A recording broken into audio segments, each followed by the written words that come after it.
NCL টি-20-র দ্বিতীয় দিনে বরিশালের বিপক্ষে 1 রানে জয় পেয়েছে খুলনা। দিনের আরেক ম্যাচে সিলেটের বিপক্ষে 12 রানে জয় পেয়েছে চট্টগ্রাম। এদিকে রাজশাহীকে 8 রানে হারিয়েছে ঢাকা মেট্রো। আর ডিএলএস মেথডে রংপুরের বিপক্ষে 21 রানে হেরেছে ঢাকা বিভাগ।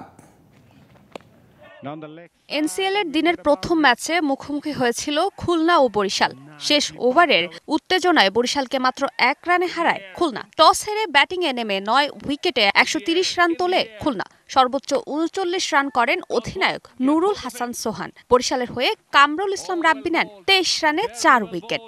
আর ম্যাচ জিতে এই টুর্নামেন্ট গুরুত্বপূর্ণ বলে মনে করেন নুরুল হাসান। ওভারঅল আমার কাছে মনে হয় যে এই টুর্নামেন্টটা আমাদের জন্য অনেক ইম্পর্টেন্ট ছিল এবং যেটা বললাম যে উইকেট হয়তো কোনোদিন খুব ভালো থাকবে, কোনোদিন খারাপ থাকবে, এইভাবে আসলে যাবে, যেহেতু টুর্নামেন্টটা অনেক বড় এবং অনেক ম্যাচ আমাদের সাথে আছে।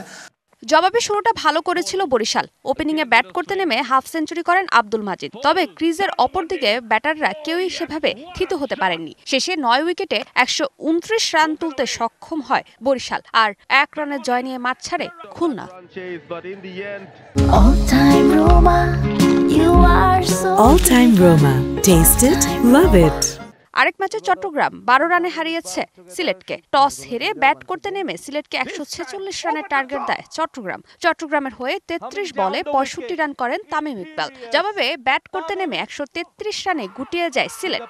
ম্যাচ জেতার পর বেশ উচ্ছ্বসিত ছিলেন চট্টগ্রাম অধিনায়ক। ম্যাচ সেরা তামিমকে ভাসালেন প্রশংসায়। 7 মাস পর হোক, যেখানে হোক, আজকে যেভাবে ব্যাটিং করেছেন, আই থিঙ্ক এটা ওনার নিজের জন্য তো অবশ্যই ভালো, টিমের জন্য I think it's a great advantage. আরেক ম্যাচে রাজশাহীর বিপক্ষে মাঠে নামে ঢাকা মেট্রো। টস হেরে আগে ব্যাট করে রাজশাহীকে 162 রানের টার্গেট দেয় ঢাকা মেট্রো। জবাবে 154 রানে গুটিয়ে যায় রাজশাহী বিভাগ। বিফলে যায় ফারহাদ রেজার 60 রানের ইনিংস। দ্বিতীয় দিনের শেষ ম্যাচে ঢাকার বিপক্ষে টস হেরে 139 রান তোলে রংপুর। জবাব দিতে নেমে 112 রান তোলার পরই আলোক স্বল্পতার কারণে কপাল পোড়ে ঢাকার। ফারজানা জাহান প্রিয়া, ডিবিসি নিউজ।